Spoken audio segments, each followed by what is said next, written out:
E aí, minha gente, vamos começar nossa aulinha do Bhagavad Gita, nosso estudo?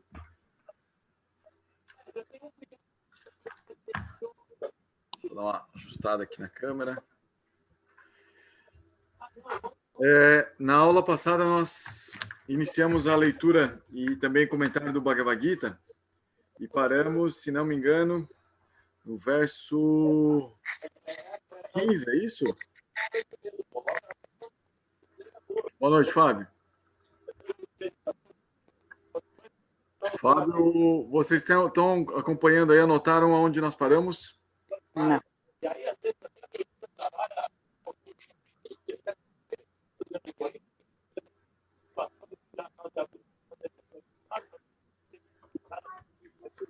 Prabhu, tem algum áudio aí aberto? Aberto? Tá, deixa eu vou trancar aqui só para não... Daí a gente chama... Aí, legal. Ô, Thiago, seja bem-vindo.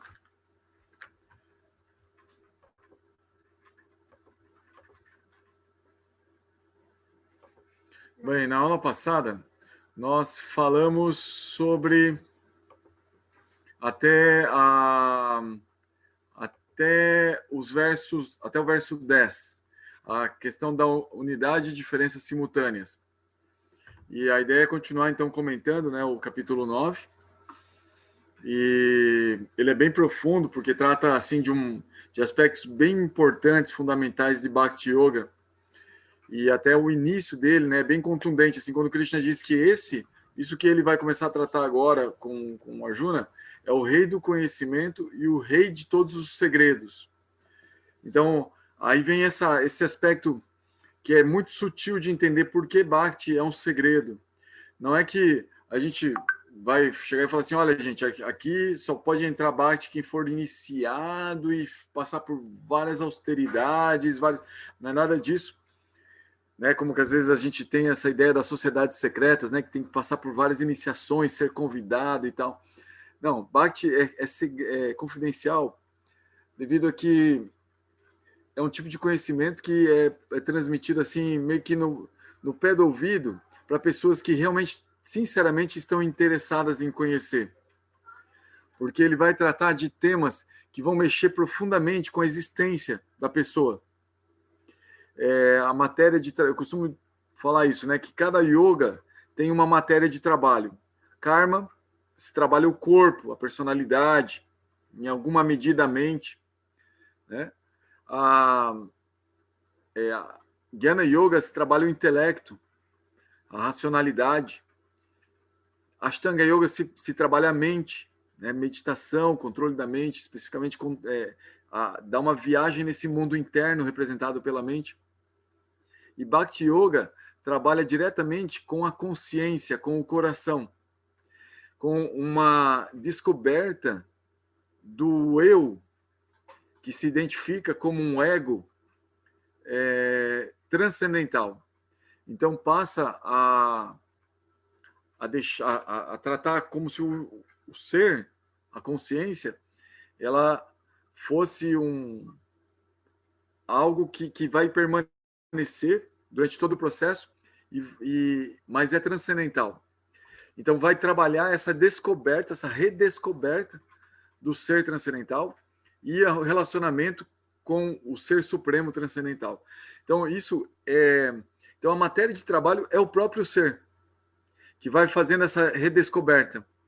Então, algumas partes que a gente já tentou eliminar de nós mesmos, em outras vidas, em outros processos, em Bhakti, vai ser retomado isso, vai ser trabalhado. Algumas partes que a gente nem sabia que existia, vai ser trabalhado. E a parte que a gente percebe conscientemente que está ali, né, que a gente gostaria realmente de conectar com essa busca pela transcendência, então vai ser trabalhado também. Então, a matéria de trabalho é a própria consciência. E isso é muito sutil, é muito interno, é algo assim que a pessoa precisa estar muito disposta a fazer esse trabalho. Então, por isso que Krishna fala, né, no início, porque você, Arjuna, não me inveja, né? Então, essa ausência de inveja é muito importante para adentrar nesse processo de Bhakti. E outra qualificação é é o desejo sincero, né? A pessoa querer sinceramente ter esse acesso a esse conhecimento. Né? Então, a fé, né? A fé da pessoa que isso é possível, né? Esse acesso a uma relação pessoal com Deus é possível. Então, nós vamos continuar esse trabalho, né, de comentário do Gita.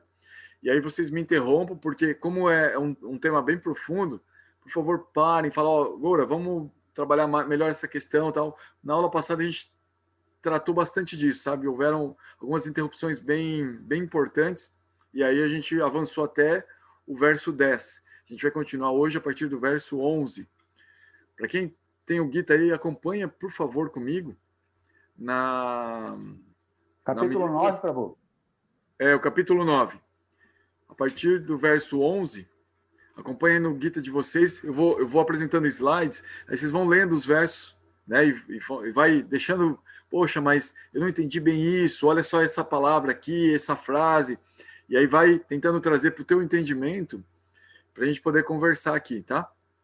Aproveitem bastante assim para enriquecer a aula com seus comentários, suas dúvidas.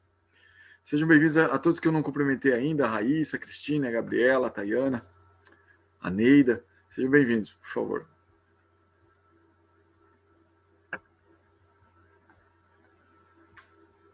Então vamos lá, vamos para a apresentação dos slides.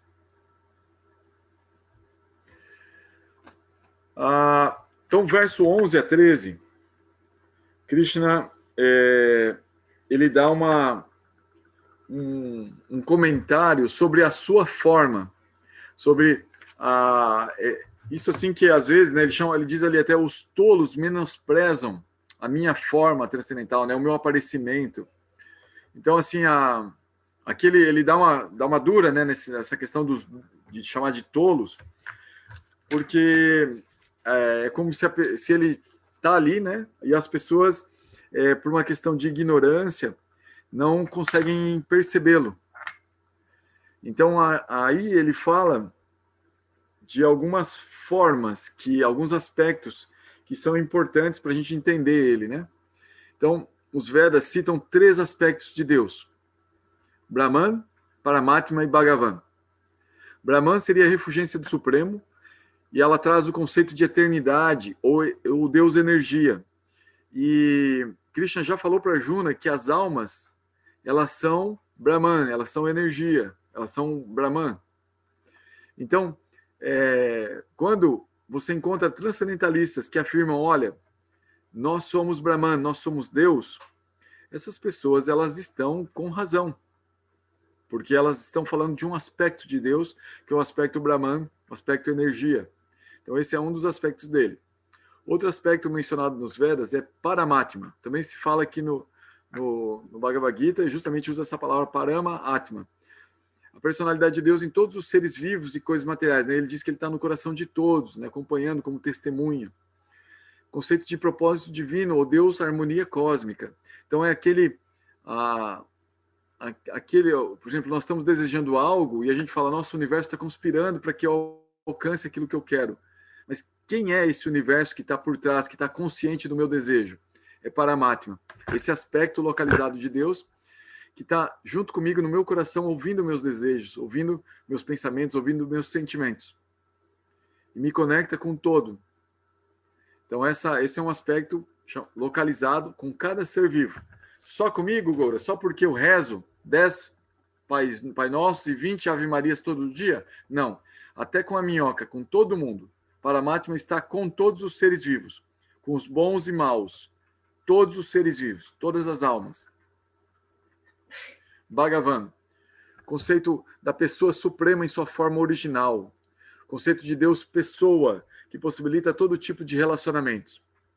Então, existem vários aspectos de Bhagavan, assim, várias personalidades, né, de Deus como Bhagavan. Então, quando um grupo particular de cultura, de credo, né, acredita em Deus como se tivesse um nível de personalidade, um jeito de se relacionar com seus devotos, mas o vê como uma personalidade, como uma pessoa com a qual dá para se relacionar, com a qual tem sentimentos, tem pensamentos, tem desejos também, denota ser uma personalidade. Esse é o conceito Bhagavan. E ele difere de Paramatma e difere de Brahman. Porque Paramatma é como se fosse uma função de Deus como observador, Deus como aquele que está concedendo e cuidando para que o mundo esteja coeso e funcionando segundo suas próprias leis. Ou seja, que está mantendo o mundo de uma forma consciente sob uma lei, sob uma jurisdição. É como se fosse uma inteligência cósmica que está por trás de tudo. Brahman é o conceito energia, esse conceito que a gente percebe na nossa própria vida, na vida dos demais. E em tudo que tem de energia, tudo que chama a atenção, que brilha. Brahman. Bhagavan já é um conceito bem particular, porque ele remete, quando a gente fala, ele é uma pessoa, a gente pensa numa pessoa humana, como nós. Mas o conceito pessoa que nós estamos tratando aqui é quando o ser expressa pensamento, sentimento e desejo, em ordem crescente. Desejo, pensamento e sentimento. O sentimento é a forma mais íntima de expressão de um ser. O mais externo é o desejo, o meio é o pensamento e o sentimento é a parte mais interna, mais confidencial, que na verdade rege toda a personalidade. Todas as personalidades são regidas pelos sentimentos ou pelas emoções. E Deus também é assim. Deus também tem pensamento, tem desejo, tem pensamento, tem sentimento. Então, entender a Deus como um ser assim faz parte de entender a Deus em seu aspecto Bhagavan. E aí, como é Bhagavan, ele tem uma forma. Assim como tudo tem forma. Ele tem qualidades. Ele tem atividades que ele faz. E algumas pessoas confundem, né, e ficam confundidas porque ele parece fazer atividades como as nossas, muitas vezes. E aí acham que ele também é limitado como nós somos, limitado pela energia ilusória, por Maya. Então aqui Krishna reafirma uma e outra vez no Bhagavad Gita que ele não é atado às leis da natureza material. Ele não é preso pela energia divina dele, Maya. Ele está além disso, ele controla tudo isso. Ele é transcendental a tudo isso. Ele mesmo fala sobre ele. Então, essa é a diferença da personalidade suprema das outras personalidades que estão condicionadas no mundo material, nós. Além de ele ter todos esses outros aspectos, ao mesmo tempo, ele também, ao mesmo tempo que ele é Bhagavan, ele detém a capacidade de Paramatma e ele detém a capacidade de Brahman em si, como Bhagavan. E outras personalidades que às vezes advogam falando assim, eu sou Deus, eu sou Bhagavan. Às vezes a gente vê yogis poderosos assumindo essa autodenominação de Bhagavan. Então, assim, se eles conseguem demonstrar a capacidade de Paramatma e Brahman, ao mesmo tempo, também, dentro de, como seu aspecto Bhagavan, personalidade, tudo bem, pode ser aceito. Realmente como um aspecto de Deus, como uma encarnação de Deus, um avatar. Mas se não, não. Não é só por se autodenominar e demonstrar alguns poderes que uma pessoa deve ser tratada como Bhagavan. Então, o objeto de adoração em meta dos Bhakti Yogis é a satisfação de ser Bhagavan. Por isso eles conseguem obter a percepção Bhagavan de Deus e os demais estão iludidos pela potência ilusória Maya. Então, aqui tem uma separação, é como um divisor de águas dos Bhakti Yogis dos demais yogis. Porque os demais yogis, eles acabam se eles não progridem, né, nessa busca, nesse trabalho para perceber essa personalidade de Deus, eles acabam percebendo até Paramatma no máximo. E aí existe aqui uma questão da ilusão pela potência ilusória Maya. Maya, ela sempre vem com uma proposta de que nós podemos ter algo para nós, um interesse separado que pode ser cultivado e alimentado e mantido através dessa conexão com Maya. E no conceito Bhagavan, a pessoa vai entendendo que Deus tem todas essas expressões de Paramatma, Brahman, e todas as suas expansões que ele diz que ele sustenta, né, todo o mundo material nesse Brahman, para ele mesmo. Não é para as entidades vivas. Por mais que pareça que nós podemos explorar, que nós podemos... muitas vezes a gente já escutou, olha, mas Deus criou e tudo isso é para nós, né? Isso aqui é para a gente ser feliz, para a gente desfrutar. Então, quando a pessoa afirma isso, quer dizer que ela tem um interesse separado do interesse da satisfação plena, e como se tudo foi criado somente para a satisfação do Ser Supremo. Então ela tem um certo interesse separado e aí ela mantém uma certa parte da conexão com a realidade para ela. E para Deus o que é de Deus, e a César o que é de César. Então, no conceito de Bhakti, tudo é para Deus. Não tem nada para César. Então essa diferença é um divisor de águas realmente para o entendimento de realidade que os Bhakti Yogis têm dos demais processos de yoga. Os demais processos de yoga, eles podem ajudar uma pessoa a manter um interesse separado, que não o interesse de Bhagavan. Esse é um grande divisor de águas.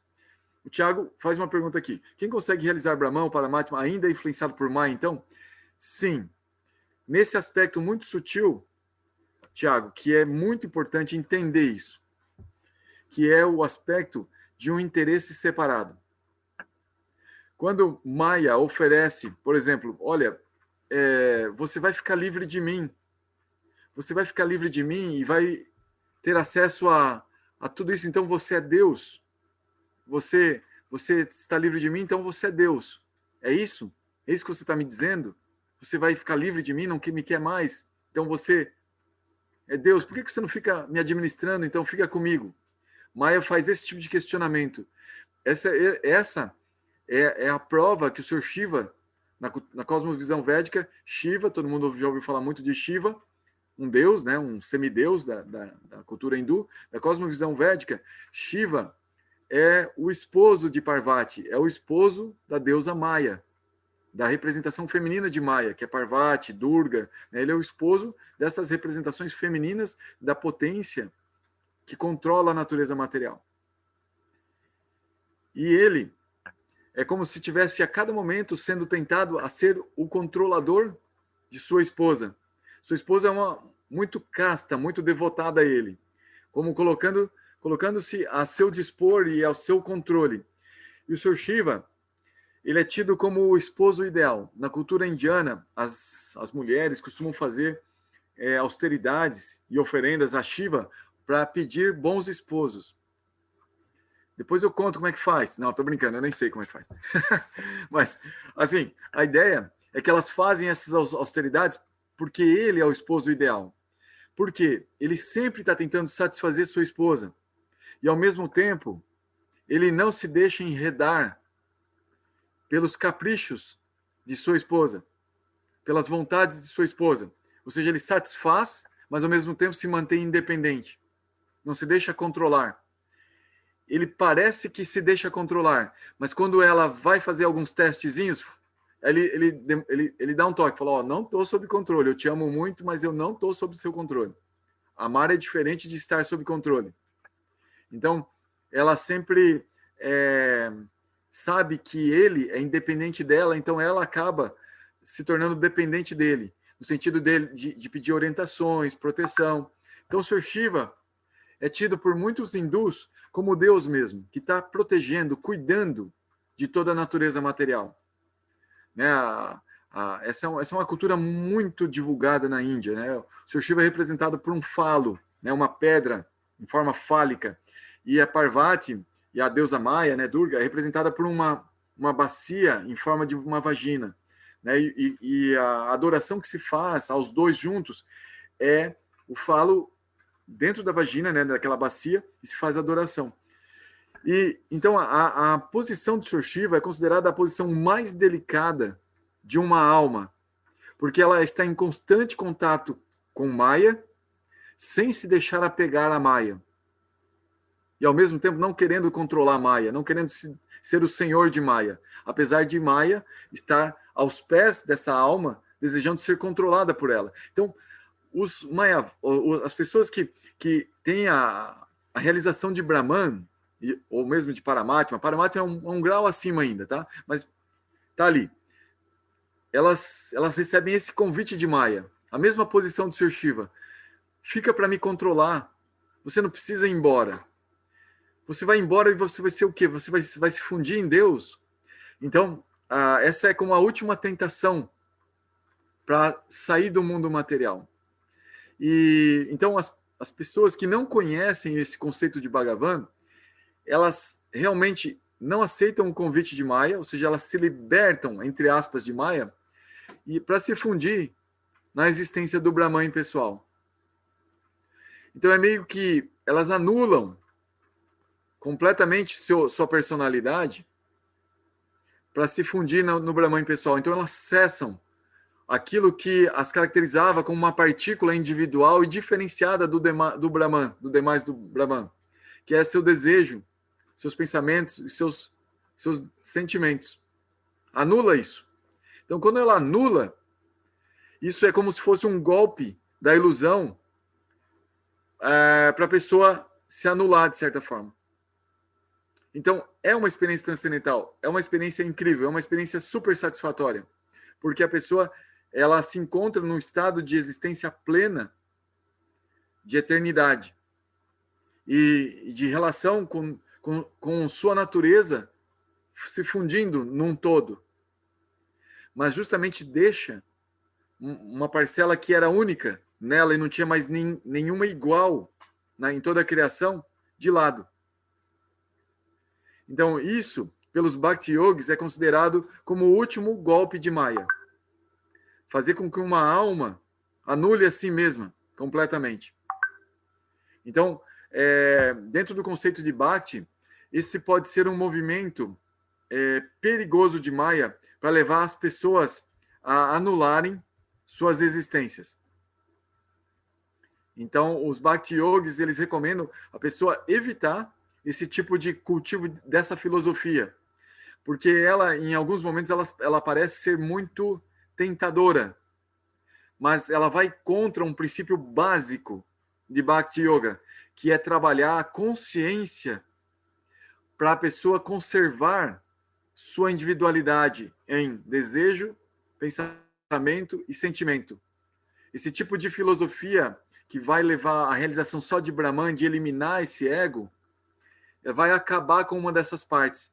E isso é um retrocesso dentro de Bhakti. Porque resgatar uma parte que foi anulada, que a pessoa não sente mais, que atrofiou dentro do próprio ser, pode levar muitas vidas, muito trabalho. Então é um golpe de Maya, de certa forma, que é um golpe da ilusão. Porque na relação de Bhakti, a relação com uma personalidade suprema denota eu entender quem eu sou também. Como é que eu vou amar a Deus se eu nem amo a mim mesmo? Como é que eu vou ser capaz de amar o outro, o próximo, como a mim mesmo, se eu não sou capaz de me reconhecer e me amar? Então, isso é um tipo de ilusão também, quando eu sou convidado a eliminar partes de mim. Então, o Bhakti Yoga trabalha nesse nível de consciência, nesse nível de realidade.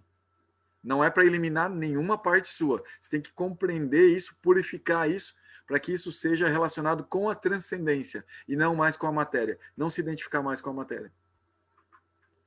Depois, Luciano, perceber Brahman e Paramatma são percepções diferentes? Sim, são percepções diferentes.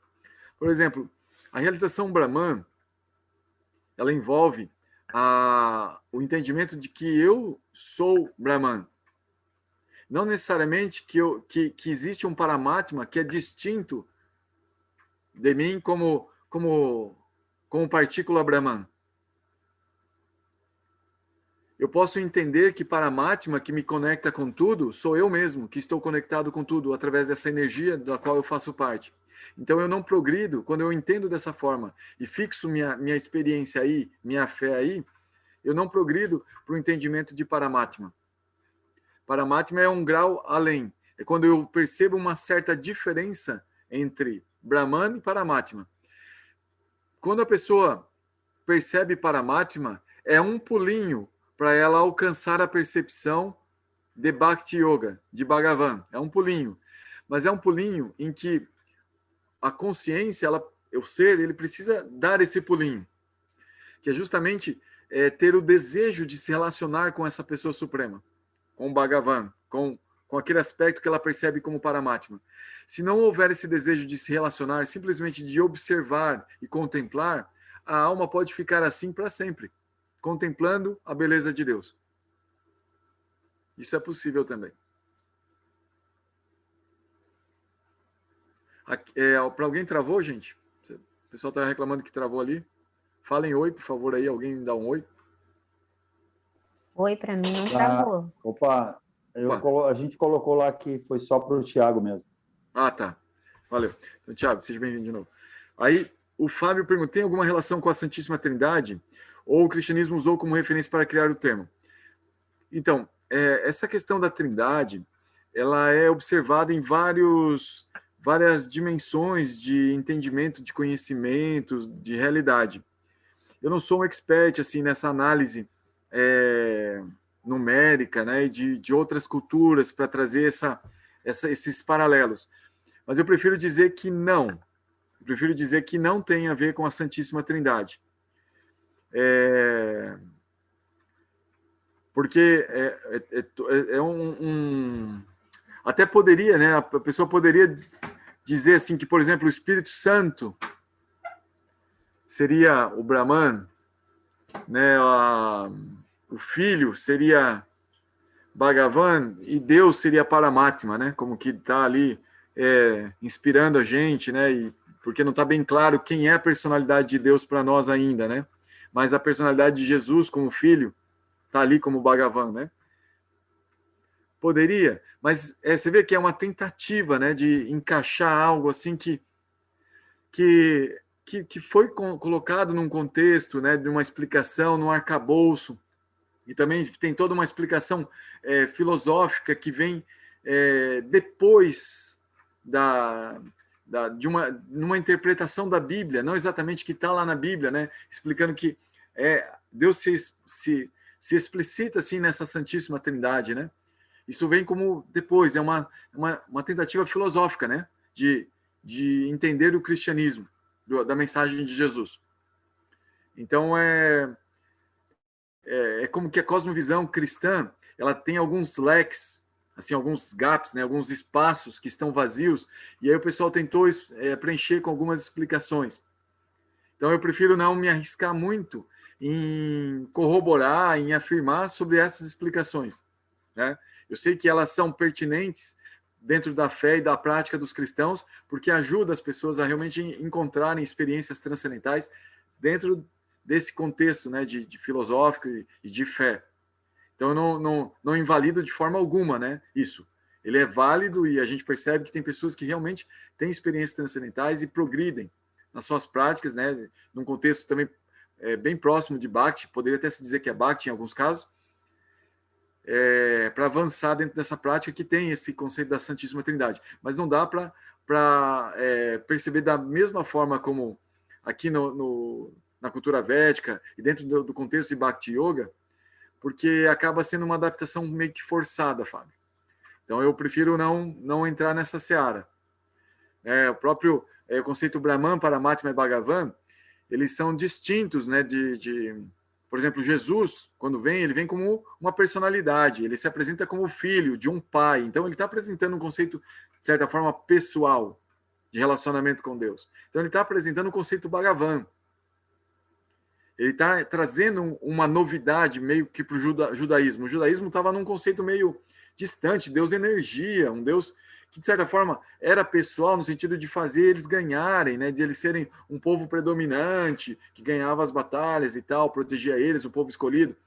Ok, né? Tem uma pessoalidade aí, mas já estava ficando meio distante, né? Um Deus longe, né? E o pessoal fazia sacrifícios ali, estava fazendo política, mas longe, né? Daí Jesus traz um Deus presente, pessoal, que está envolvido com as questões pessoais de cada um, né? E isso com a caridade, com o amor, com a compaixão. Então, ele traz esse conceito pessoal de Deus, né? Deus que tem um sentimento, né? Que tem um pensamento, que tem um desejo. E esse é o conceito Bhagavan. Aí, para entender o conceito Paramatma, né? Que aí já no cristianismo faltou essa explicação que todo ser vivo é Atma. Daí, para entender que junto com a Atma está Paramatma, sabe? Aí, né? Que, por exemplo, que o Espírito Santo está acompanhando minha gata, né, o sapo que tenta invadir a casa aqui no sítio aqui, né? O mosquitinho que está tentando me picar, o Paramatma também está ali. O cristianismo falta isso, né? Falta esse entendimento que o Espírito Santo tá ali também. Então não dá para encaixar. Entende o que eu quero dizer? Brahman, né? Brahman, que essas almas que permeiam tudo, né? O cristianismo deixou tanto espaço nisso, né? Que através do cristianismo as pessoas diziam que os indígenas não tinham alma, que uma época que as mulheres não tinham alma, né? Que os negros não tinham alma. Então, filosoficamente, o cristianismo deixou muitos espaços vazios que não trouxeram uma construção, um entendimento que levava a esse relacionamento, esse crescimento em Bhakti Yoga. As pessoas utilizaram, inclusive, esses gaps para usar o nome Deus, o conceito Deus, o processo, que parecia ser um Bhakti Yoga, para manipular, explorar as pessoas, os seres vivos, a natureza, né? Então, falta bastante. Então, acho que não dá para fazer esse paralelo assim de uma forma tão simples, tão fácil, gratuita, assim, porque falta muito para o cristianismo chegar nesse conceito aqui.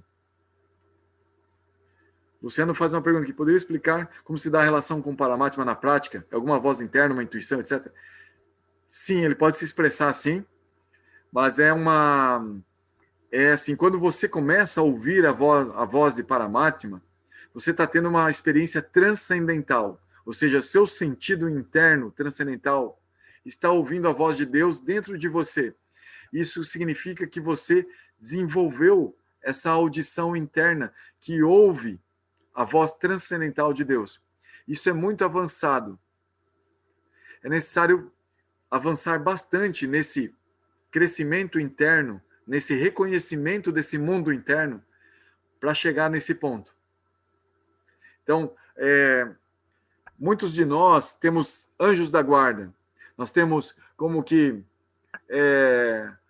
no Espiritismo a gente chama esses espíritos que nos acompanham de encosto também, né? Tem encostos do bem, que seriam os anjinhos da guarda, e tem encostos do mal, que são aqueles anjinhos que dão instruções, orientações que nos levam para o buraco, né? Nos condicionar mais e mais. Muitas das vezes nós estamos escutando vozes dentro da nossa mente, que são vozes desse campo sutil, que algumas pessoas entendem como intuição, mediunidade, como... Aí, isso não exatamente é a voz de Paramatma. Mas, sim, a voz de Paramatma é como que quando você tem um grande desejo, um grande ideal, você tem alguma coisa assim muito legal que você quer muito alcançar, e você começa a reconhecer respostas daquilo que você internamente está querendo, de alguma forma, seja com pensamentos, seja externamente, isso sim, de certa forma, é uma resposta de Paramatma, porque Paramatma está constantemente nos escutando, nos observando. Então, quando nós reconhecemos como se fosse uma resposta de Deus aquilo que a gente está querendo, sim, nós estamos reconhecendo a expressão de Paramatma nesse relacionamento que nós estamos tendo com ele internamente. É como se você fizesse uma oração e você visse na prática que aquilo está sendo atendido.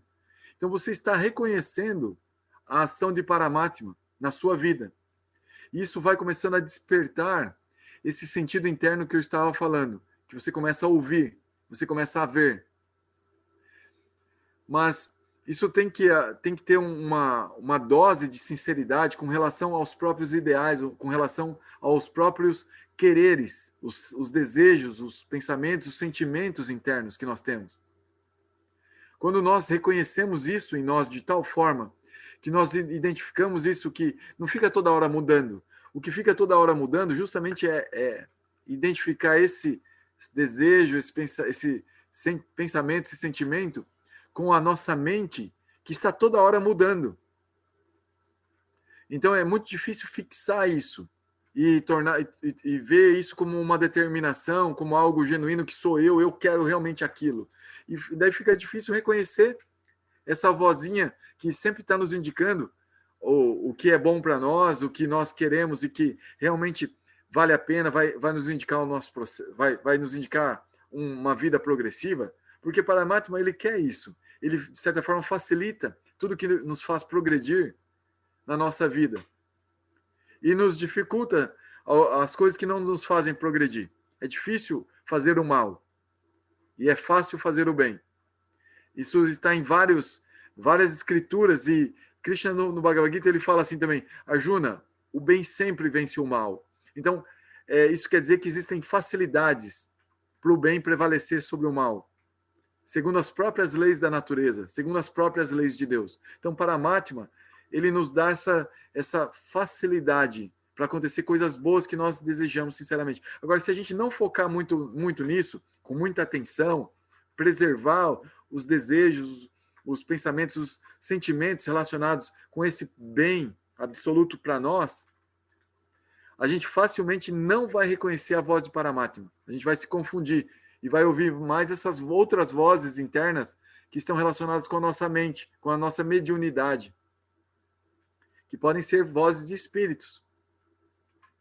Então, tem uma questão aí, uma sutileza que vai da nossa sinceridade, do nosso coração, para reconhecer Paramatma. O método mais indicado para se observar e reconhecer Paramatma é Ashtanga Yoga. Mas é um processo que leva muito tempo. Então, outro processo seria Bhakti Yoga, que vai dar essa conexão, justamente porque trabalha essa questão de trabalhar, de reconhecer o ser como eterno e relacionado com Deus eternamente, e tentar não alimentar desejos separados da vontade de Deus. Aí alguém vai perguntar, mas como eu vou reconhecer a vontade de Deus? Então, aí vai todo um trabalho interno, uma ciência, mas especialmente, igual o Arjuna agora aqui, a gente poderia começar como Arjuna, escutando o Bhagavad Gita. Arjuna, faz teu Dharma. Observando o Dharma, você já vai reconhecer a minha vontade. De certa forma, Krishna está falando isso para Arjuna. Mas vai haver um momento que vocês vão escutar isso no Bhagavad Gita, se vocês tiverem continuar estudando aqui conosco, ou lendo isso sozinhos, no capítulo 18, Krishna fala para Arjuna, Arjuna abandona todos os tipos de Dharma e simplesmente obedece à minha vontade. Então, existem momentos em que esse Paramatma vai dizer para você quebrar todas as regras, você vai parecer que vai sair da harmonia por uma questão maior, por uma questão de uma harmonia muito maior do que a que está aparentando. E esses são momentos muito particulares de iluminação, de relação com Deus. Muito particulares. São momentos assim que você sente que você pode transcender, você pode sair fora de todas as regras e está tudo bem. Você está fazendo a vontade de Deus. Então, esse é um momento de conexão muito especial.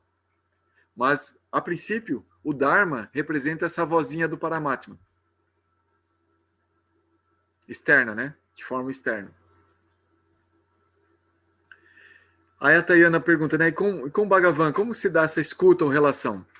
Então, cresce ainda de nível a sintonia, Tayana. É como que a evolução da experiência, ela vai no sentido assim de olhar e reconhecer como o Bhagavan está. Ele vem, como é que é a voz dele, o som dele, quando alguém fala dele, você já reconhece, isso te dá tanta satisfação interna quando você ouve falar dele, que você percebe que ele está ali naquela conversa. Sabe quando Jesus falava assim, ó, quando um ou mais pessoas, né, 2 ou mais pessoas estiverem falando sobre mim, eu estarei entre elas. Então, é essa transcendência que fica presente quando se fala dela, né, dessa personalidade, essa personalidade que se faz presente quando falamos dela, Krishna, quando se faz presente quando falamos dele, quando nós percebemos que ele está ali mesmo, não é só uma teoria, não é só algo que sim, que poxa, eu terminei essa conversa do Bhagavad Gita, eu estou com uma energia boa, eu estou me sentindo bem, eu estou melhor, eu estou legal. Como que é uma sensação, de certa forma, já tem um sabor aí. Mas o sabor mesmo de você falar assim, pô, mas ele está ali mesmo, eu sinto que ele está ali. Eu sinto, é como uma presença mesmo. Quando você sente essa presença, você, teus sentidos internos despertam a nível de que você sente essa presença. Então começa um gosto interno, uma percepção interna que vai querer cada vez mais disso. E essa avidez por encontrar essa personalidade, por sentir essa personalidade, ela aumenta no nível que ele se sente obrigado a se mostrar para você. Então essa escuta se faz, essa presença dele se faz presente pela vontade dele, medida no grau da nossa necessidade de ter contato com essa personalidade. Porque, de certa forma, nós já estamos relacionados com ele, através de suas energias, de seus agentes, de Paramatma, mas a alma chega num ponto de necessidade de abraçar, de querer conversar, ouvir a voz, de ficar olhando cara a cara, de, sabe, trocar uma ideia pessoalmente. Então, quando a alma chega nesse nível de necessidade tão intensa, ele se obriga a se apresentar. É um nível de amor, um nível de necessidade amorosa em que ele fica preso e como sensibilizado para se fazer presente, para se mostrar para a pessoa.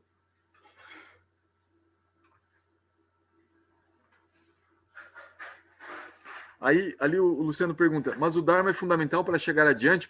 Então, o Dharma é fundamental, assim como Krishna está falando para Arjuna, no nível de Arjuna, né? O Arjuna, imagina, é um guerreiro que está identificado com sua força, seu papel no local ali, e ele quer largar tudo isso porque ele considera o Dharma dele, o dever dele religioso, de não ferir as pessoas queridas a ele. E aí Krishna começa a explicar essa ciência do Dharma para Arjuna entender que a ciência do Dharma parte do ponto em que nós somos todos almas, nós não somos corpos, e que nós temos uma referência com o Dharma que transcende a relação de corpo.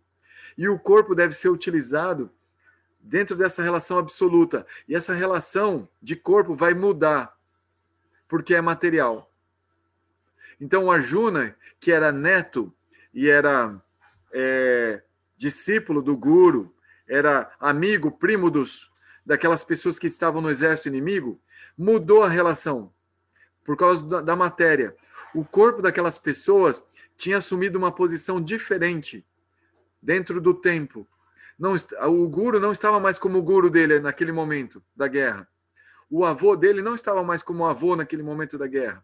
Os amigos, os primos não estavam mais como amigos e primos naquele momento da guerra. Eles estavam como guerreiros no exército inimigo. E ele deveria, dentro do Dharma, assumir esse papel também em relação a eles, porque eles estavam demandando esse papel de Arjuna. Arjuna não estava obrigando eles a assumirem esse papel. Eles estavam voluntariamente assumindo esse papel e pedindo que Arjuna assumisse o papel de guerreiro também. E se Arjuna saísse daquele papel, eles os considerariam um covarde, não como alguém elevado que largou o papel por uma questão maior. Então, o Dharma, ele tem a ver, inclusive, com a percepção de outras pessoas, que traz essa harmonia. Então, se Arjuna continuasse como guerreiro ali naquela posição, estava de acordo com o que eles esperavam que acontecesse. Ou seja, estava de acordo com uma harmonia com o contexto. Mas Arjuna poderia falar, mas é a harmonia interna, não é importante? Justamente é esse trabalho que Krishna está fazendo com ele agora, dando todo esse conhecimento para que ele possa se harmonizar internamente, através de uma percepção da realidade mais sólida, menos levada por uma identificação material. um sentimentalismo material. Ele estava muito identificado com seu sentimento, seus pensamentos, seus desejos, com a matéria. E ele estava como se ele tivesse uma fotografia da realidade material e dizendo que aquela realidade material estava ali diante dele, e não era. Diante dele estava um processo dinâmico que estava mudando, e ele não estava se adaptando, ele estava focado na fotografia material, estava apegado a uma posição material, e ele estava advogando a respeito daquela posição, ele estava falando sobre o Dharma a respeito daquela fotografia congelada no tempo, e não sobre a realidade atual, aquele contexto que estava diante dele. Então, Krishna explicou todo o Bhagavad Gita para ele entender esse conceito de Dharma. E esse conceito de Dharma ajuda muito a entender a vontade de Deus, que é uma vontade dinâmica, não é uma vontade congelada no tempo. Como se Deus estivesse paradinho lá, mandando todo mundo fazer um monte de coisa e parado e não fazendo nada. A própria vontade dele, expressa no Dharma, muda. A gente tem que estar muito atento a isso. Por isso que Bhakti trabalha conceitos que não dependem da matéria. E aí isso traz uma relação de entendimento de Dharma mais profunda do que os outros tipos de yoga. Dá para dizer que cumprir nosso Dharma material é uma missão espiritual? Sim. Dá para dizer isso. Mas é sempre importante, né, que a pessoa remeta a essa transcendência constantemente. Né, porque é um jeito mais fácil de se desapegar dos resultados. Por exemplo, uma pessoa que trabalha, né, cumpre seu Dharma sem se apegar aos resultados, ela já está numa missão espiritual, ela já está praticando Karma Yoga. Isso é um yoga, seria dizer que a pessoa está trilhando o caminho da iluminação. A gente poderia chamar essa missão espiritual de caminho da iluminação. Buddha Yoga. Quando a pessoa cumpre o Dharma sem se apegar ao resultado, ela está fazendo Karma Yoga. Isso é Buddha Yoga.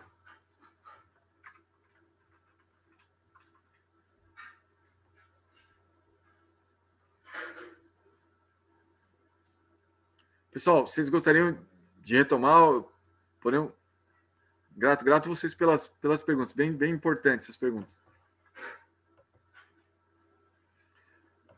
Bom, então, aí no verso 14, Krishna fala das práticas dos Bhakti Yogis. Como que um resuminho aqui, tá? Assim como a Ashtanga ele falou de concentrar, né, concentrar aqui, no Karma Yoga, a pessoa se atentar aos sacrifícios, depois Krishna vai falar das austeridades, das caridades também. Mas do Bhakti Yoga, Krishna fala aqui que é o canto constante das glórias dos nomes, qualidades, forma e passatempos de Deus. As formas e passatempos. Passatempos são atividades. Essas pessoas mantêm um esforço resoluto em suas práticas.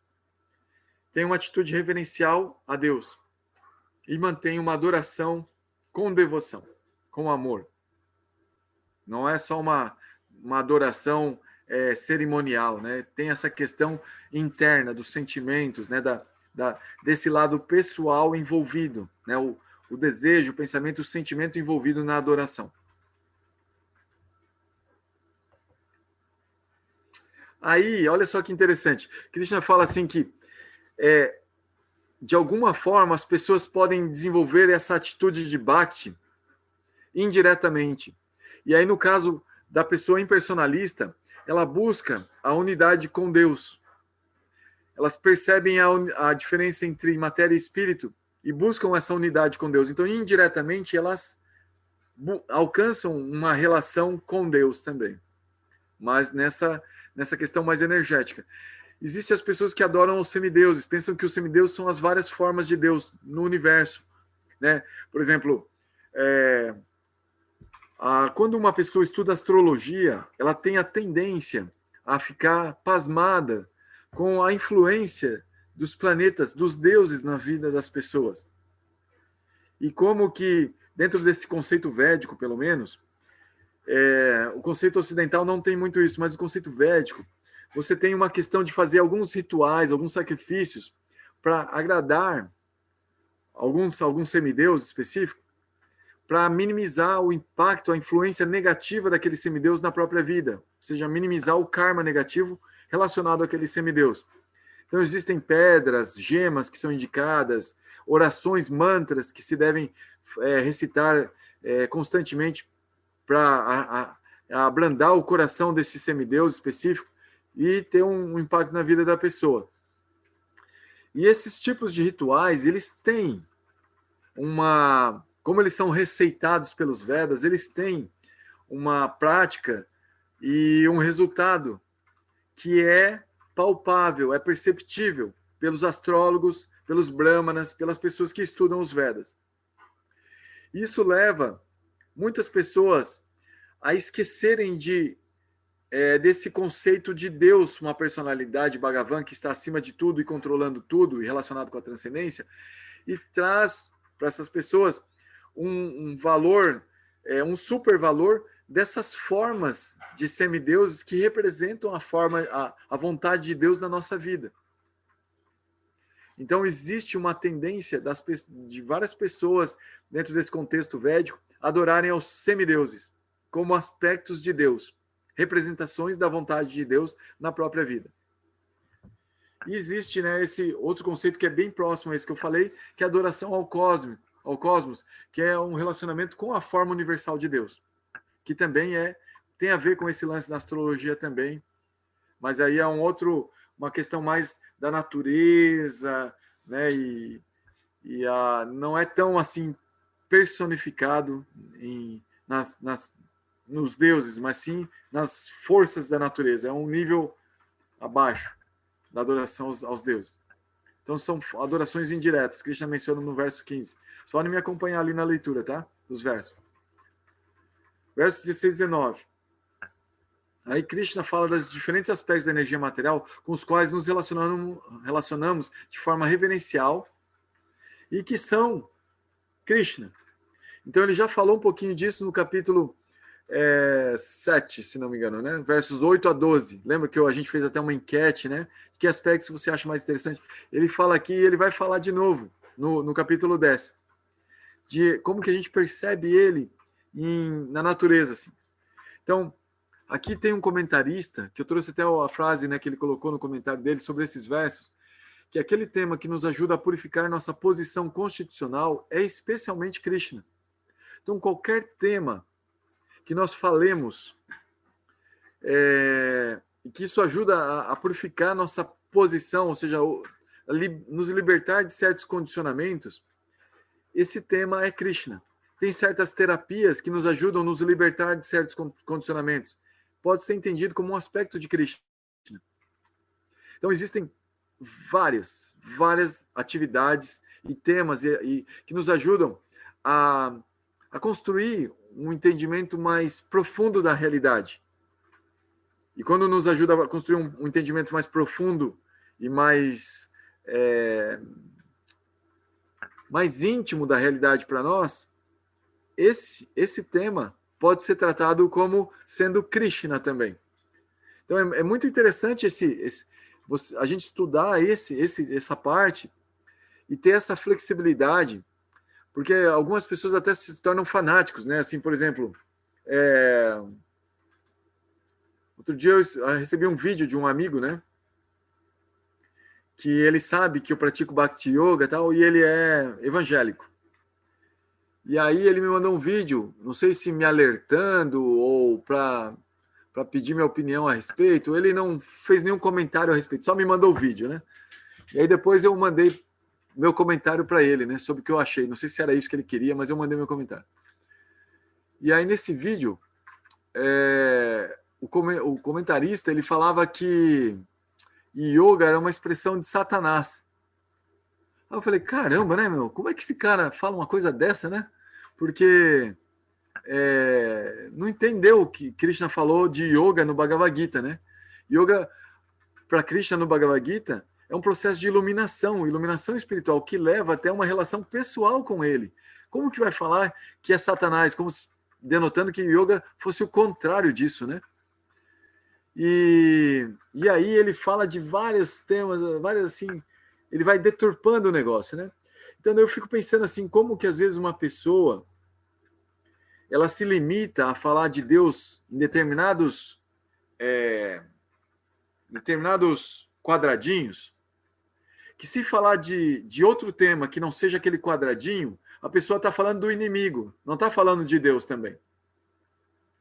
Então, aqui Vishwanath Chakravartin, ele nos remete a um conceito muito mais profundo, que é entender que às vezes as pessoas elas estão em diferentes níveis de consciência. E você pode abordar certos temas com as pessoas que não exatamente o conceito pessoal de Deus, mas que vai ajudar aquelas pessoas dentro do nível delas a avançarem em uma posição constitucional. Ela vai ficar menos condicionada, ela vai ficar mais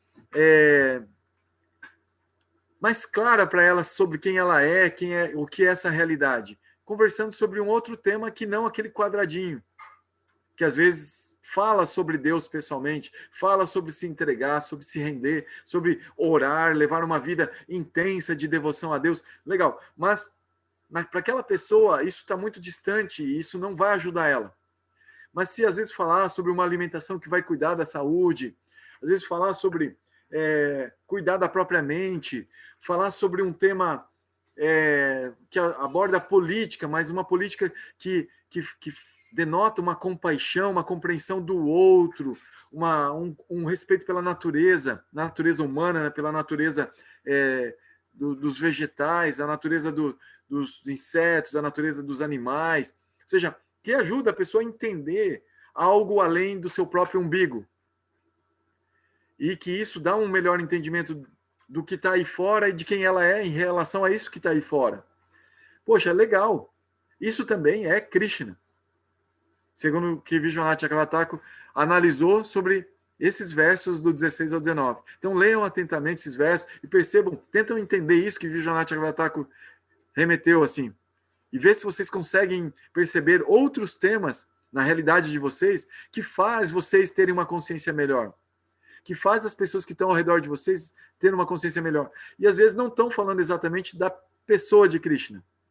Fala, então isso poderia ser entendido, como Vishwanath Chakravartin falou, como apresentando Krishna também. De um jeito que aquela pessoa possa ir se aproximando dele. Ou com que eu posso me aproximar dele, porque me faz entender melhor as coisas. E me aproximar melhor de como ele fez as coisas, de como ele é.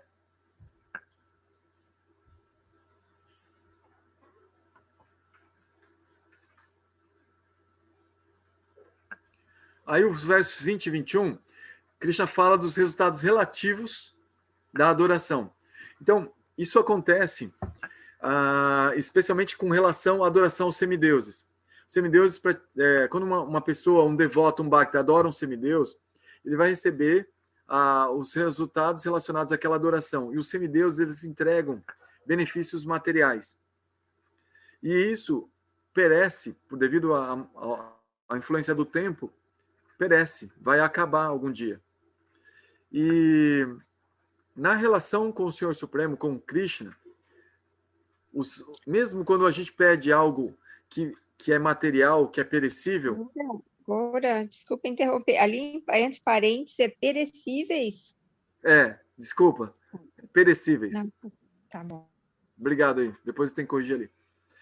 Então, quando uma pessoa adora ao Ser Supremo, Deus, buscando resultados materiais, essa pessoa, mesmo que ela obtenha os resultados materiais e que esses resultados também vão ser perecíveis, o fato dele ter buscado uma relação com o Ser Supremo vai dar um avanço nesse entendimento de quem é o Ser Supremo e de quem sou eu que estou me relacionando com ele.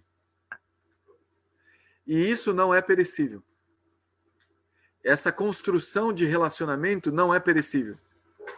Essa relação, se ela para numa determinada vida, por exemplo, suponha que numa determinada vida eu quero ficar muito rico e eu fico pedindo a Deus para ser rico e ter uma vida abastada, cheia de fama, cheia de prazeres e poucas preocupações. Uma vida tranquila e regada a facilidades.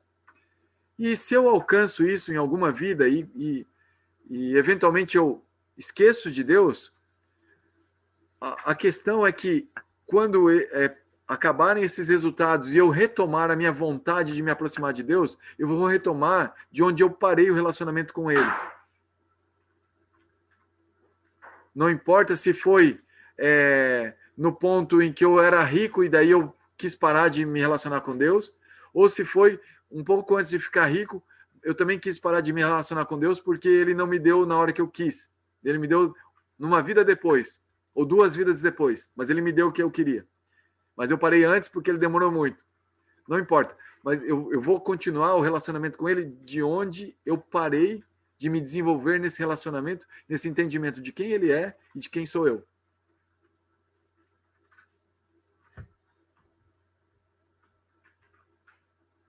Mas Krishna fala que as pessoas inteligentes vão entender isso, que sempre existem níveis de controladores mais superiores. E o controlador supremo é que é o responsável por tudo que se faz dali para baixo. Então é ele quem realmente está dando os resultados do karma para todas as pessoas. Ele é o dispensador do karma, não os deuses. Então uma pessoa inteligente vai, se tem interesse em alguma questão relacionada a karma, vai se relacionar também com ele.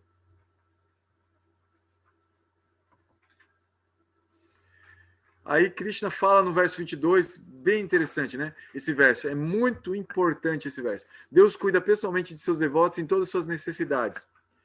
E existe uma afirmação védica que está no Srimad Bhagavatam, que Deus favorece especialmente aqueles de quem Ele tira tudo. Olha que importante essa afirmação. Deus favorece especialmente aqueles de quem Ele tira tudo. Então, Deus, pessoalmente, só vai tirar algo de alguém quando Ele percebe que tudo que a pessoa precisa é de liberdade. E tira tudo que é responsabilidade de uma pessoa. Porque tudo que nós possuímos tornam-se nossas responsabilidades. Se nós temos filhos, são nossa responsabilidade. Se nós temos carros, são nossa responsabilidade. Se nós temos corpo, é nossa responsabilidade. Se nós temos óculos, é nossa responsabilidade. Se nós temos dentes, é nossa responsabilidade. Se nós temos computador, nossa responsabilidade. Temos relógio, responsabilidade. Tem casa, responsabilidade. Tudo que a gente tem se torna uma responsabilidade. Em algum momento a gente se dá conta que tudo isso que a gente queria ter, na verdade, está nos condicionando a cuidar dessas coisas. Então, em algum momento que de muita iluminação, de muita fortuna, de muita avanço, uma pessoa recebe essa misericórdia de o que ela quer é liberdade. Então, Deus tira tudo dessa pessoa para que essa pessoa tenha liberdade para se relacionar com Ele. Então, isso é um tipo de bênção muito especial. No demais, Deus dá tudo que a gente quer e que a gente precisa. Tudo. Goura, mas eu estou sofrendo, eu estou sozinho, eu estou assim que estou aqui e estou sem namorada, por exemplo, né? Estou dando um exemplo, não estou falando, né, de ninguém aqui particular, mas vamos supor, eu já passei por isso na adolescência. Se tem algum adolescente aqui, vai entender o que eu estou falando. Tô precisando de uma namorada e, pô, Deus não me deu muita beleza, não me deu dinheiro, não me deu muita fama e meus pais não saem muito, não querem que eu saia, caramba, né? E Deus deu isso para mim? Deu. Exatamente isso é o que você está precisando, é o que você queria e é o melhor dos mundos. Se você souber aproveitar, você vai se divertir pra caramba nesse tempo que você tem sozinho. Porque isso não dura. Especialmente se você ainda fica querendo ter companhia, ter gente para você para chamar de seu. Meu Deus do céu, quando isso chegar, você vai ver como você era feliz e não sabia. Tô brincando, tá, gente? Tô brincando. É bom estar com alguém que a gente gosta, que é nosso companheiro. Aqui, ó, tem uma companheira e 4 companheiros maravilhosos. Passei um dia maravilhoso hoje. Depois eu mando uma foto para vocês no grupo, mostrando um pouquinho da nossa felicidade em conjunto. Mas é assim, a gente tem que... aí, quando a gente está com outras pessoas, a gente se responsabiliza pelas outras pessoas. E tem como dharma, como obrigação, fazer as outras pessoas felizes. Quando elas estão junto com a gente. É uma obrigação. Aí, o Thiago perguntou, mas essa forma de tirar tudo seria materialmente falando ou mais uma posição interna? Então, ela começa pela posição interna. Isso é muito importante a sua pergunta, Thiago. Ela começa pela posição interna. Krishna jamais vai começar as coisas de fora para dentro. Inclusive nosso karma. Nosso karma, a gente às vezes fica muito chateado com o nosso karma. Estou com uma doença e tal, estou com uma limitação e tal, né? A gente fica assim, às vezes, sofrendo por coisas externas, né? Mas isso tudo apareceu externamente porque começou internamente. As nossas doenças começam internamente. As nossas prisões, nossos condicionamentos começam internamente. Depois eles brotam externamente. Então, Krishna, quando tirar tudo de nós externamente, é porque nós internamente estamos super querendo isso, estamos preparados para isso. Nós vamos ser felizes com isso. É um favor especial de Krishna. E ele só faz isso com pessoas que realmente estão sacando o lance com ele e não vão se lamentar nesse momento, vão ficar super felizes. Por isso que aqui ele não fala isso, né? Krishna fala no Bhagavad Gita que mantém o que o devoto tem, né? E traz o que precisa. Então, porque justamente na devoção, o devoto vai tratando de minimizar seus desejos separados, seus desejos egoístas de ter alguma coisa. Então, Krishna pessoalmente vem para cuidar dessa pessoa que está minimizando esses desejos, está deixando de lado essas questões pessoais, egoístas para si. Então, ele vem meio que cuidar, né, do pouquinho que a pessoa ainda quer manter, ele vem cuidar, ele vem trazer, ele vem manter aquilo que a pessoa tem. Entramos e saímos dessa sem nada, materialmente falando, exatamente. E olha, Fábio, ainda o Gita ainda dá dá um piteco a mais. Ele diz assim, que nós saímos, se nós não transcendemos, nós saímos levando nossa mente de um corpo para outro. E a mente leva as impressões de uma vida para outra. Então, se nós não tratamos de cuidar da nossa mente, gravando boas impressões nessa vida, na próxima vida a gente vai amargar com uma mente cheia de amargura, cheia de impressões negativas, cheia de questões assim difíceis. Até eu falo para minha filha aqui, né, que às vezes ela está numa fase assim bem de análise da realidade, né, uma análise crítica, e é bem importante isso. Aí eu falo para ela, vem escutar a aula do Bhagavatam pela manhã. A aula do Bhagavatam são sempre boas notícias. Porque senão a gente sai com desse mundo, né, e especialmente dessa fase que é a adolescência, que é tão importante, com várias impressões negativas. E é importante a gente construir impressões positivas na nossa vida. Então, em Bhakti, a gente passa a entender a vontade de Deus mesmo nas situações negativas. Exatamente assim, porque é uma vontade boa, uma vontade baseada no amor. Deus é amor. Então, a realidade é baseada no amor. Mas entender isso é muito difícil. Imagina Arjuna vendo um massacre diante de si e mantendo esse tipo de consciência que Krishna, que está ali na frente, é amor. Bem hard, bem difícil. Mas ele tratou disso, né? E a vida toda e naquele momento também, manter essa consciência. E tem vários momentos assim difíceis para Arjuna, que ele demonstrou que ele tinha essa consciência de tranquilidade, de sobriedade diante dos eventos mais catastróficos diante da sua vida. Mas ele ficou bem sereno, bem de boa, levou bem legal. Versos 23 a 25. Resultados da adoração indireta a Deus.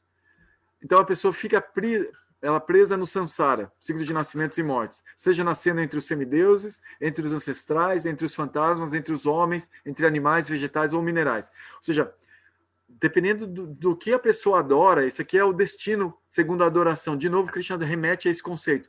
O que uma pessoa cultiva durante sua vida em termos de devoção, de adoração, onde ela dirige seus sentimentos, seus pensamentos, seus desejos, isso vai levar ela a um estado de existência posterior. E a cosmovisão védica, gente, é incrível. É incrível, assim, o que a gama de possibilidades de existência dentro desse universo, segundo a cultura védica, é incrível.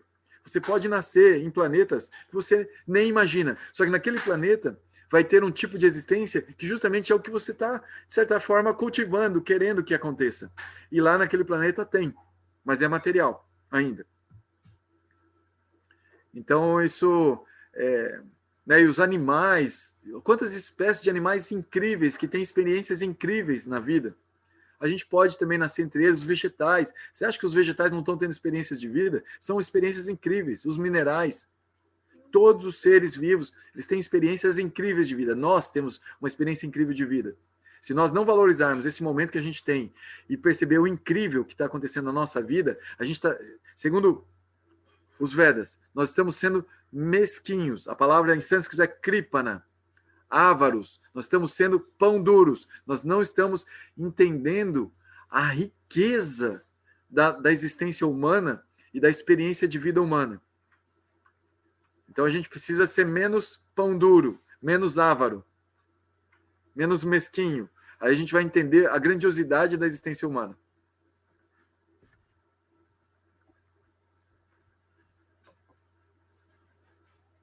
Aí os versos 26 a 28, de novo Krishna dá uma retomada na prática, né? O sadhana. Aí ele fala de oferecer com devoção uma folha, uma flor, uma fruta ou água. Olha que interessante, esses elementos que ele menciona nesse ponto do Bhagavad Gita, e como é tão importante ele mencionar isso. Uma folha. Gente, você precisa matar algum ser vivo para pegar uma folha? Acho que não, né? Uma flor, você precisa matar? Fruta, você precisa matar alguém? Água, você precisa matar? Ou seja, nenhuma dessas oferendas envolve sacrifício de outro ser vivo. Ou seja, não custa nada. Pode sair de graça. A natureza dá de graça. Não precisa matar, não precisa tirar. Ah, mas que aquele pé de fruta está no pé do, na quadra do amigo, da pessoa lá que não pode subir no pé do vizinho. Não, mas aí as crianças vão lá e roubam, dizendo que, né, a natureza é de todo mundo e tal. A natureza está dando ali, não vai matar, não vai fazer ninguém sofrer. Então, essas oferendas, Krishna coloca como algo assim, para que a gente entenda que para se estabelecer um relacionamento com Deus, não precisa grandes sacrifícios, grandes coisas e tal. Coisas muito simples, que são grátis na natureza, são suficientes para estabelecer um relacionamento com Ele. Só que Ele pede um ingrediente, que é muito importante ter esse ingrediente para oferecer essas coisas tão simples para Ele, que é devoção, é amor. Então, esse nível é Krishna. Esse é Krishna. Ele não pede nada muito sofisticado. Muito simples. Krishna é uma pessoa muito simples, mas ele pede devoção, amor, pede carinho, afeto. E se a gente não conhece ele, não vai ser fácil. Não é só porque eu falo assim, mas eu gostei desse cara. Se ele é um cara tão simples, eu gostei, eu quero fazer isso. Eu vou pegar, eu vou oferecer uma flor porque esse cara é muito simples. Olha, eu acho que é super válido. E o fato de você oferecer uma flor pensando que existe um cara tão simples assim, e que ele pode aceitar a sua flor, eu acho que esse passinho de fé é suficiente para começar a estabelecer, já que ele diz que ele aceita, já que o Bhagavad Gita está dizendo. Mas quanto mais a gente conhecer ele, melhor. Porque daí a gente vai cada vez mais achando, é realmente incrível, esse cara é incrível. Então, cada vez mais a nossa devoção vai ficar embasada, ela vai ficar firme, uma devoção que é construída sobre sólidas bases, não como alguma coisa assim, meio que está no ar, sabe? A pessoa realmente vai cada vez conhecendo melhor a Deus, justamente por estabelecer um relacionamento com Ele, e isso vai crescendo sua devoção. E aí, cada vez mais, essa oferenda, apesar de ser simples, o ingrediente que é super necessário colocar nela, vai ficando numa qualidade cada vez melhor. E vai ficando no nível irresistível para Deus. Deus tem um nível que ele não consegue resistir a uma oferenda, porque tem tanto amor naquela oferenda que ele não consegue resistir. Tem uma história, gente, de Krishna, que eu vou contar para vocês aqui, só um parênteses, tá? Que uma vez ele foi na casa de um amigo dele, na época que ele estava na Terra, chamado... como é que é o irmão lá de Dhritarashtra? Me ajuda aí, o irmão de Dhritarashtra. Vidura. Foi na casa de Vidura. E aí chegou lá e Vidura ficou todo embasbacado porque Krishna chegou a visitar ele, né? E a esposa também ficou meio assim. Aí convidaram ele para sentar e agradaram ele com palavras agradáveis, né? Um assento bacana. E aí falaram: o que nós temos para oferecer? Eles não tinham muitas coisas para oferecer. Ele falou: mulher, traz banana, oferece banana para Krishna. Aí ela pegou as bananas e falou: Krishna, toma, pega a banana, né?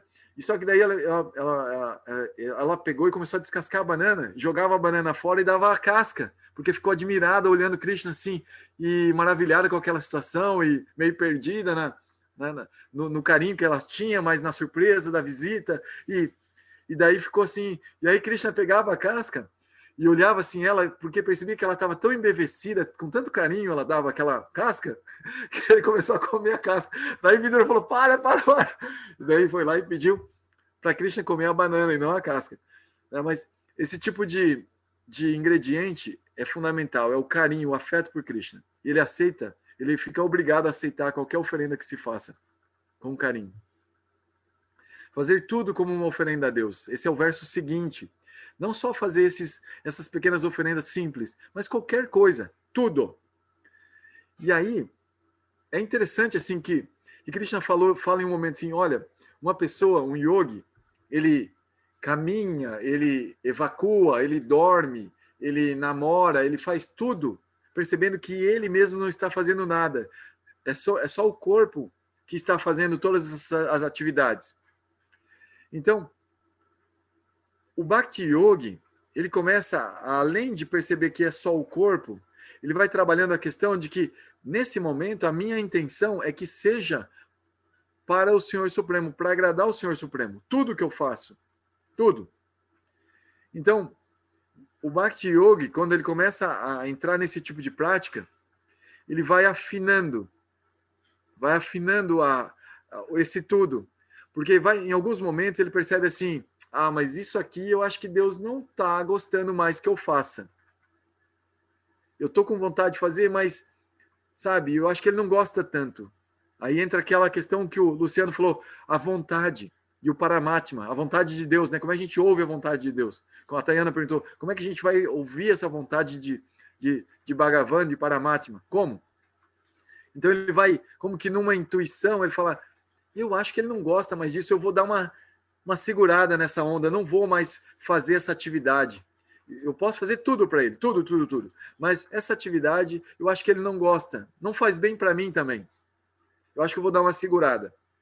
Eu tenho muita vontade, mas eu vou dar uma segurada.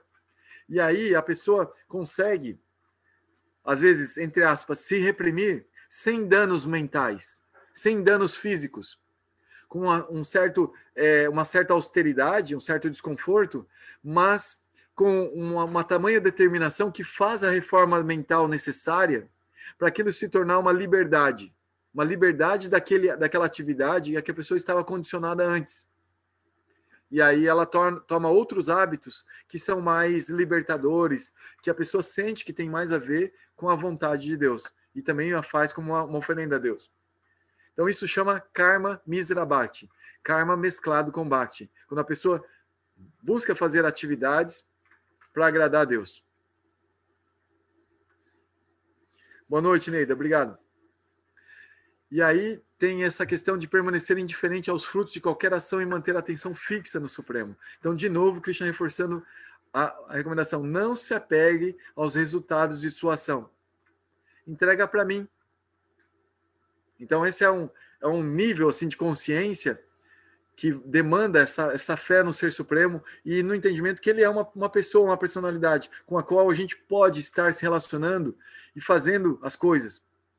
Convidando: Krishna, vamos assistir um desenho. Krishna, vamos assistir um filme. Vamos para a praia. Vamos comer uma coisa com a gente num piquenique. Krishna, vamos namorar. Vamos paquerar os meninos, as meninas. Krishna, vamos conversar um pouco. Eu estou aqui, quero ficar conversando com você um pouco. Krishna, vamos no meu trabalho comigo. Krishna, vamos cuidar dos meus filhos. Krishna, vamos cuidar dos meus pais. Krishna, vamos enxugar a louça para os meus pais.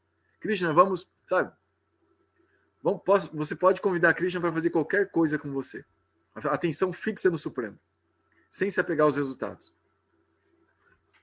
Ajuda muito no Karma Yoga, esse tipo de meditação.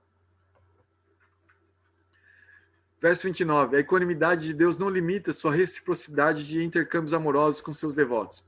Então, Krishna já falou em um momento que ele se mostra para a pessoa na medida que a pessoa se rende a ele. Então, aí muitas pessoas podem, né, ainda mais se você lê a história dos judeus, você lê as histórias védicas, você percebe que Krishna, Deus, Javé, ele tem uma parcialidade para com seus devotos. Né? Os devotos de Javé foram favorecidos para escapar do Egito, né? Para ter uma certa independência dos países vizinhos que estavam tentando escravizar eles, né? Seja assim, parece que eles foram favorecidos, né? Então isso parece então que Deus estava favorecendo eles e desfavorecendo outras pessoas. Então, existe uma pergunta como essa, assim, fala assim, mas como que Deus pode ser equânime se, né, dentro dos textos védicos?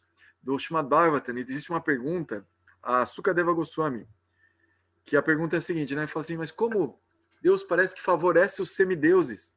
Os semideuses são devotos, né? Eles reconhecem a personalidade de Deus na cultura védica, na cosmovisão védica, e são devotos dele, né? São bhaktas. E parece que Deus, em algum momento, faz prevalecer os semideuses e desfavorece os daityas, os demônios, os asuras, que são muito poderosos e que estão numa guerra intergaláctica com os deuses, tentando tomar a posição dos deuses, o poder dos deuses. Tá.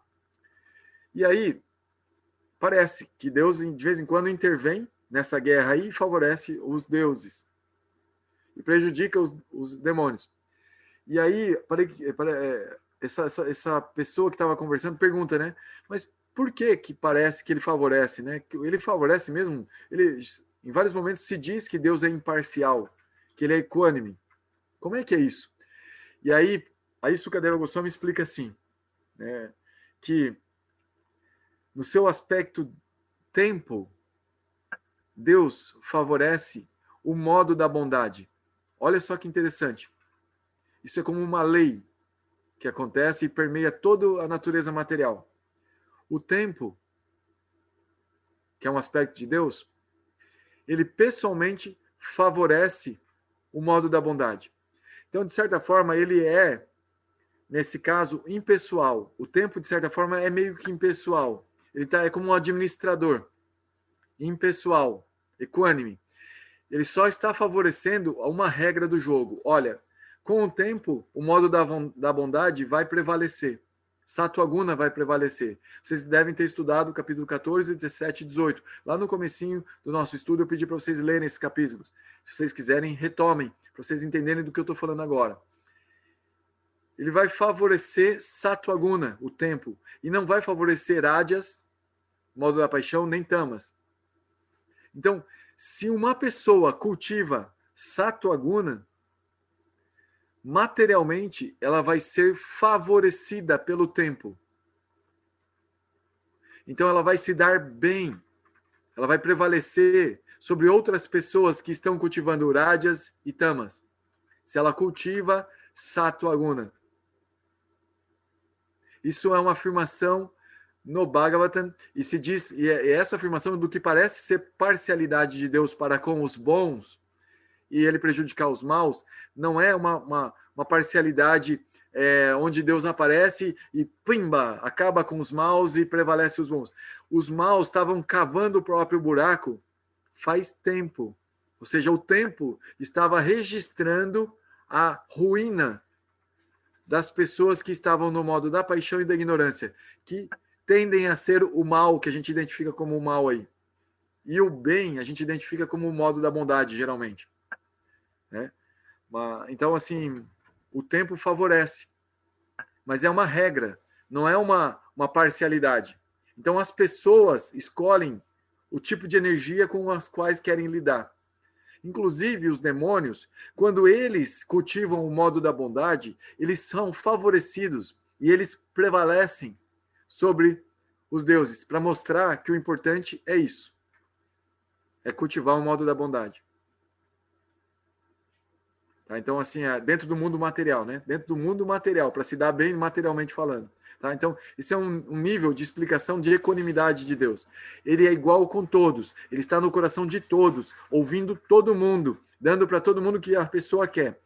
O devoto parece que tem uma parcialidade, porque conversa com ele, abraça ele, parece que ele aparece bem na hora para ajudar o devoto em aflição, mas é sempre porque o devoto, ele reconhece Deus, e ele só depende de Deus. Então, Deus faz questão de se apresentar, de aparecer e interagir na vida desse devoto. Não é que ele está ausente na vida dos outros, ele também está na vida dos outros. Só que os outros não querem reconhecer seus aspectos pessoais, não querem se relacionar com ele. Então ele se apresenta conforme as pessoas querem se relacionar com ele.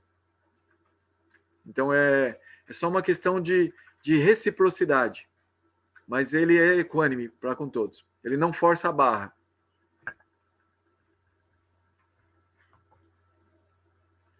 Aí, eventualmente, nos versos 30 e 31, esses são versos bem polêmicos, gente. Isso aqui é bem interessante perceber.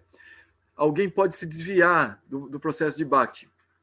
E esse desvio é considerado aqui um desvio acidental. Esse desvio do qual você está falando aqui é um desvio acidental. Não um desvio constante, um desvio que a pessoa sempre está fazendo, ou seja,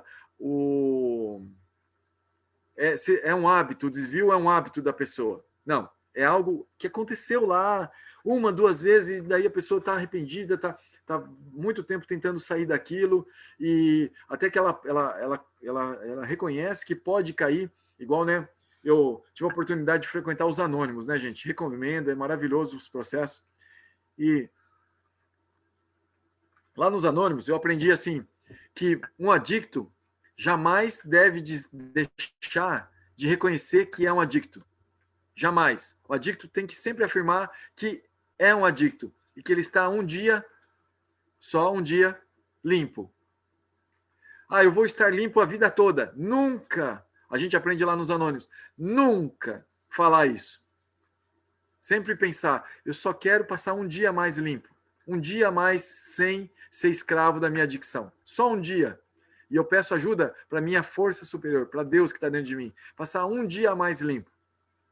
Então, essa é a percepção de um Bhakta que se desvia acidentalmente. Eventualmente, ele cai na adicção.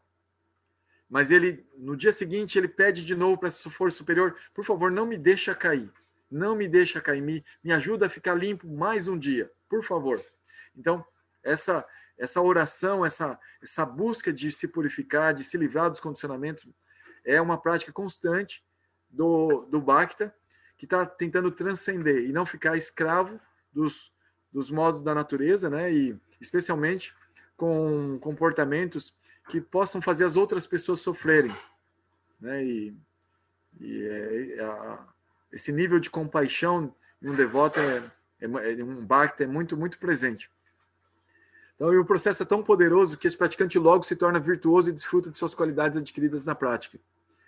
E também existe um comentário de Bhaktivinoda Thakur, que eu vou até trazer aqui para vocês, que ele fala do estado condicional e do estado constitucional.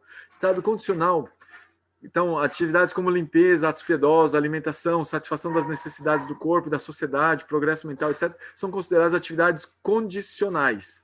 Ou seja, nós estamos fazendo essas atividades segundo a nossa condição. Nós vamos nos alimentar segundo a nossa condição.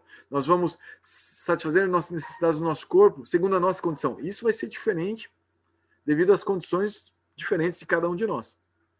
Agora, estado constitucional, ele envolve a prática de Bhakti, que é uma atividade consciente de que a alma executa para Deus em seu estado puro.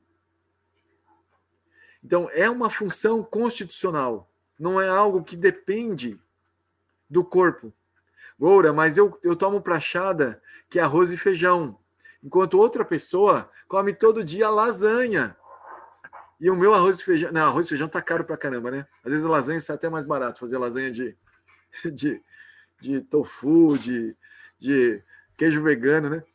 Mas a questão é que uma pessoa oferece o alimento para o Senhor Supremo, que é um alimento super caro, e a outra pessoa oferece um alimento bem simples. E a questão da prática de Bhakti é oferecer o alimento e depois tomar o alimento oferecido. Isso é a alma que faz, não é tanto a qualidade material do alimento que importa para o crescimento interno da pessoa, para a relação com o Senhor Supremo, para demonstrar o amor pelo Senhor Supremo. É a devoção. Então, isso se faz com a alma. É um relacionamento de coração para coração. Coração da alma para o coração de Deus. Não é uma que tem uma dependência externa, material. Agora, no estado condicional, todas as atividades dependem das nossas condições de tempo, lugar e circunstância. Então, é muito importante perceber atividades que dependem do nosso estado condicional e atividades que dependem do nosso estado constitucional. Bhakti puro só depende do estado constitucional. Não depende do estado condicional. E nem em nada. A gente pode estar limitado em algum momento pela condição. Olha só o que Bhaktivinoda Thakur fala sobre isso. No estado de cativeiro, a execução de Bhakti por uma alma condicionada tem uma relação irrevogável com sua conduta condicionada. Ou seja, tem uma relação. Não, é difícil a pessoa desassociar. Enquanto o gosto pelos objetos sensíveis não tenha sido eliminado por completo, a pessoa será forçada a comportar-se de modo impróprio. Mas quando adquirir uma tendência amorosa para com o Supremo, tal gosto é rapidamente subjugado. Ou seja, quando a gente entender o que é realmente amar a Deus, esse gosto pela matéria é rapidamente subjugado. E aí a pessoa experimenta um gosto superior em que ela não atua de forma condicionada, no sentido assim de fazer coisas impróprias, que vão condicionar mais a ela, que vai fazer ela ficar no karma. Isso acontece ainda devido à nossa identificação com a matéria. E não a gente entender que nós somos almas e poderíamos fazer as coisas para Deus. E somente para Deus, sem nenhuma identificação com a matéria. Então, o nosso estado condicionado influencia a nossa prática de Bhakti enquanto nós somos identificados com a matéria. Por isso se recomenda práticas de Bhakti que vão ajudando a sair desse estado de identificação com a matéria, que possam incrementar esse gosto superior da transcendência. Então, tem algumas práticas que os Bhaktas eles recomendam para fazer isso, né? Por exemplo, cantar o Mahamantra Hare Krishna é uma prática muito efetiva para desenvolver esse gosto.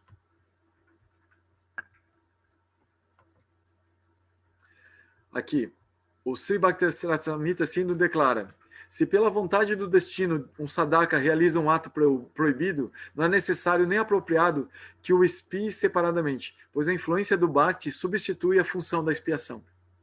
Então, Bhakti é muito poderoso. Né? Só que é isso, é preciso ter sinceridade.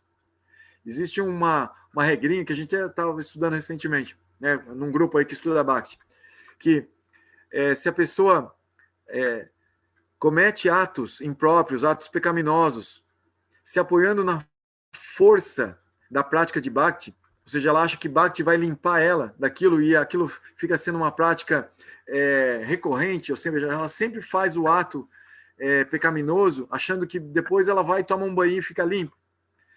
A força de Bhakti, ela perde força, o Bhakti dela perde força. Ela fica como que numa sombra de Bhakti, não é Bhakti verdadeiro. E isso vai limitando a sua experiência de Bhakti. Então ela fica muito tempo fazendo a prática sem alcançar resultados efetivos de progresso interno. Então é muito importante a pessoa ser sincera. Ela se arrepender de certos atos impróprios que ela está fazendo, que ela sente que são condicionantes. E se ela já tem condições de se libertar daquilo, é importante ela se esforçar para se libertar realmente. ela querer se libertar, fazer um nível de austeridade. Então, rapidamente, Bhakti liberta ela daquilo e ela alcança níveis de liberdade constitucional, condicional, quer dizer, condicional. O karma prévio de uma pessoa, no verso 32 e 33, não traz consigo méritos ou desqualificações para a prática de Bhakti. Então, ninguém pode dizer que porque nasceu mais demônio, não pode praticar Bhakti. Ou porque nasceu mais anjinho, vai praticar melhor Bhakti. Não.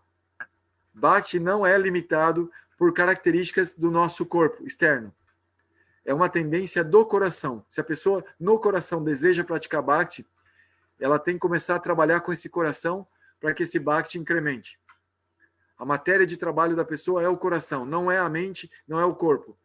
Bhakti vai ajudar em relação a se libertar da condição da mente e do corpo. E justamente se libertar da identificação com a mente e com o corpo. Que todos os yogas fazem isso. Só que os outros yogas parece que vão libertando formalmente a pessoa dessas amarras. E Bhakti, a libertação é no coração. É ali que se pede a liberdade. A ausência de identificação com a matéria é no coração.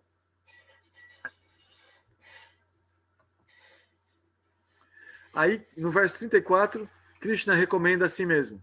Então, a importância de estudar o Srimad Bhagavatam, que é um outro livro, tá, gente? Eu queria até fazer o convite para vocês conhecerem. O Bhagavatam é um Purana védico escrito por Vyasadeva, que também escreveu o Bhagavad Gita. Só que ali são outras pessoas falando do Supremo. Aqui é Krishna falando dele mesmo.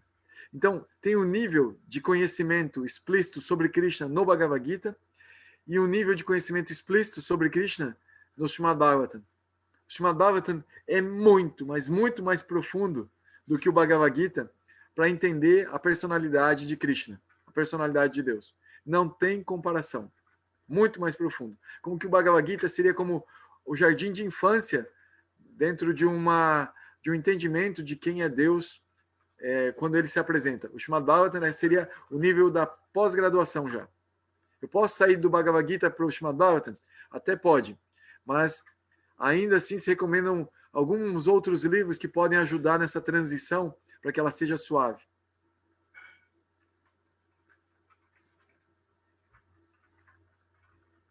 A Bíblia fala do Senhor Supremo? Fala, mas também não dá essa relação tão pessoal sobre Deus, assim, sobre a vontade dele, sobre quem ele é. E essa construção desse entendimento, desse aspecto pessoal de Deus, ela é impressionante porque valoriza também o nosso aspecto pessoal nessa relação com Deus. Ok? Encerro aqui meus comentários. Aí, se vocês puderem, por favor, fazendo os comentários de vocês, que chamou a atenção, se vocês têm algumas dúvidas, quiserem fazer o comentário, né? Por favor, fiquem à vontade. Apesar que eu passei um pouquinho da hora, né? São 8h08. Aí fica por conta de vocês se quiserem falar, ou senão a gente retoma no próximo encontro.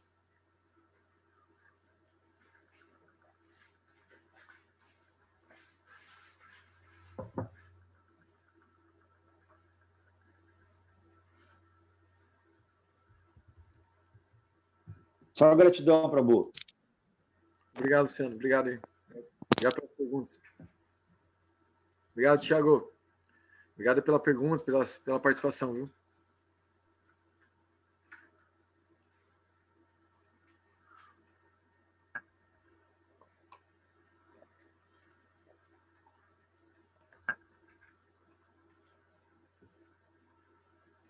Gratidão, Cristina. Muito obrigado. Raíssa, Fábio, Vera, Ana Maria, Muriel, Tayana, vocês têm alguma dúvida? Obrigado, Ana Maria. Bom descanso. Boa semana. Obrigado. Então, pessoal, se vocês preferem, então a gente... Só gratidão, Raíssa. Muito obrigado. Muito obrigado por acompanhar, né? Para a gente poder estudar essas coisas. Desculpa, eu falei tanto. Não percebi que a hora estava passando. Mas fiquem à vontade para interromper. As perguntas ali no início foram muito legais, ajudaram a aprofundar bastante. Façam isso, por favor, tá? Perguntas, comentários. Isso ajuda muito a trazer outros aspectos para todos nós. Hare Krishna. Boa semana. Tudo de bom, gente. Gratidão. Hare Krishna. Boa semana a todos. Obrigado. Gratidão, Gura. Boa noite. Boa noite. Hare Krishna a todos aí. Boa noite, boa semana.